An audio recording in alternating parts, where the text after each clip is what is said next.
अब हम आ रहे थे इस बात पे कि न्यू एजुकेशन पॉलिसी जो है 2020 में इंट्रोड्यूस हुई, पास हुई, और अब उसका इम्प्लीमेंटेशन पूरे देश में चल रहा है। ये किस पे काम करती है new education policy? Credit based पे काम करती है, क्रेडिट्स पे काम करती है। आप आजकल ध्यान दे रहे होंगे कि आप सब लोगों को कहीं ना कहीं ये पढ़ने में आएगा, ABC, academic bank of credits.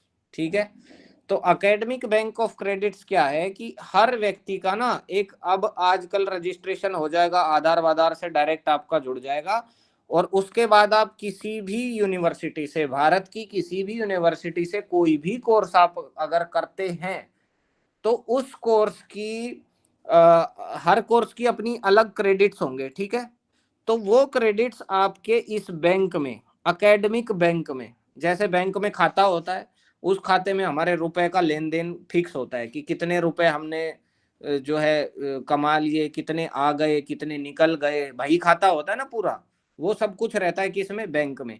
ऐसे ही ये कौन सा बैंक है? ये है अकेडमिक बैंक। अकेडमिक बैंक में क्या होगा कि आपने कितना पढ़ लिया, कितने सब्जेक्ट पढ़ लिए, कितने क्रेडिट्स पढ़ लिए, वो सब का खाता रहेगा किसमें? एकेडमिक बैंक ऑफ क्रेडिट्स के अंदर। यानी कि आपको आप किस यूनिवर्सिटी से पढ़े, कौन सी डिग्री आपने ले ली, कौन सा डिप्लोमा आपने ले लिया, कौन सा सर्टिफिकेट आपके पास में है, ये सब आपका जो है भारत सरकार के पास खाता रहेगा। तो आप फर्दर भी कहीं एडमिशन लेते हो तो सामने वाली यूनिवर्सिटी को भी पता रहेगा कि बच्चा कहाँ से क्या क्या पढ़ के आया है, क्या करके आया। इससे क्या होगा कि फ्रॉड हो जाएगा मिनिमम, है कि नहीं? फ्रॉड कम हो जाएगा। आजकल लोग झूठी डिग्रियां देते फिरते हैं, झूठे डिप्लोमा दे देते हैं, बैक डेट में करवा लेते हैं, तो वो सारी चीजें हो जाएंगी समाप्त। क्यों? क्योंकि हर चीज का तो रिकॉर्ड शुरू से रहने लगेगा।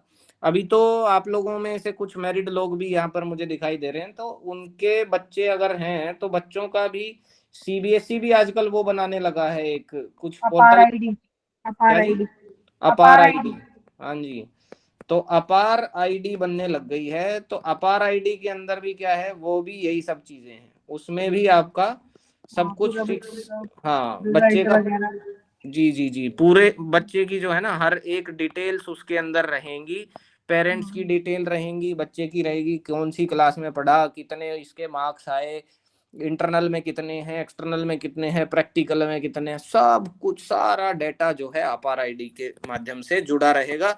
कोई भी अपार आईडी डाल करके गवर्नमेंट की ऑर्गेनाइजेशन तुरंत देख सकती है कि बच्चे ने क्या किया है, उसका रिकॉर्ड क्या है। ठीक है, तो उसमें जो भी रहता है, तो स्कूल करिकुलम में बहुत ज्यादा अंदर हम जाएंगे नहीं, हमारे काम का है हायर एजुकेशन। ठीक है, तो हायर एजुकेशन में एकेडमिक बैंक ऑफ क्रेडिट्स एक नया या एक बढ़िया रोल निभाता है। ठीक है, तो हर एक कोर्स का ना, हर एक कोर्स, अब कोर्स और प्रोग्राम में अंतर क्या होता है वो भी बता देता हूँ। जैसे आप कर रहे हो BA इन योगा, ठीक है, BA इन योगा साइंस, BAYS आप कर रहे हो, आपका मान लीजिए कि ये जो टोटल प्रोग्राम है, इसको क्या बोलते हैं भैया? पहली बात तो ध्यान दो, इसको बोलेंगे प्रोग्राम। ठीक है, क्या बोलेंगे? प्रोग्राम। आपका प्रोग्राम क्या हुआ? BAYS। इसके बाद आ जाते हैं कोर्स। कोर्स का मतलब है कि इस प्रोग्राम में कौन कौन से कोर्स पढ़ाए जाएंगे। कोर्स का मतलब है कि जो पुराने समय में आप जिन्हें सब्जेक्ट कहते थे ना, सब्जेक्ट्स को ही आजकल क्या बोल देते हैं? कोर्स।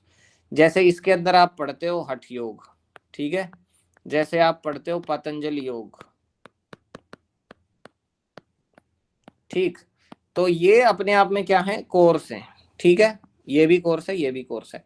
हर कोर्स के और हर प्रोग्राम के अपने होते हैं क्या? क्रेडिट्स। मान लो कि ये प्रोग्राम 32 क्रेडिट्स का है। कितने क्रेडिट्स का है भाई? 32 क्रेडिट्स का है। तो अब ये हो सकता है कि अगर आप सिर्फ 4 सब्जेक्ट पढ़ रहे हो तो हर सब्जेक्ट कितने का क्रेडिट्स का हो गया? 8 क्रेडिट्स का हो गया। ठीक है, 8 क्रेडिट्स का हो गया। अब इसमें एक चीज और भी होती है, कुछ आपका ऊपर नीचे भी हो सकता है कि हठ योग को ज्यादा इंपॉर्टेंस देनी हो तो इसको बना दिया जो है 16 क्रेडिट का, इनको कम इंपॉर्टेंस देनी हो तो ये बन गया 4 क्रेडिट का, ये भी बन गया 4 क्रेडिट का। ठीक है, तो कम ज्यादा हो सकता है आपका क्रेडिट इम्पोर्टेंस के हिसाब से कम ज्यादा हो सकता है किसी भी कोर्स का, और कोर्स से बनता है प्रोग्राम, और आपको 32 क्रेडिट पूरे अर्न करने हैं। तो जब सर्टिफिकेट मिलेगा या डिप्लोमा मिलेगा तो उसके लिए भी तो फिक्स रहेगा ना कि सर्टिफिकेट के लिए एटलीस्ट आपको 8 क्रेडिट होने चाहिए, डिप्लोमा के लिए आपको एटलीस्ट 16 क्रेडिट होने चाहिए, डिग्री के लिए आपको जो है 32 क्रेडिट होने आवश्यक है ना। ऐसा कुछ भी हो सकता है। तो हर यूनिवर्सिटी अपने हिसाब से अलग अलग चीजों को अलग अलग तरीके से डिजाइन करती है। बात समझ गए सब लोग? सब लोग अंडरस्टैंड करते हैं इस चीज को, है कि नहीं? चलो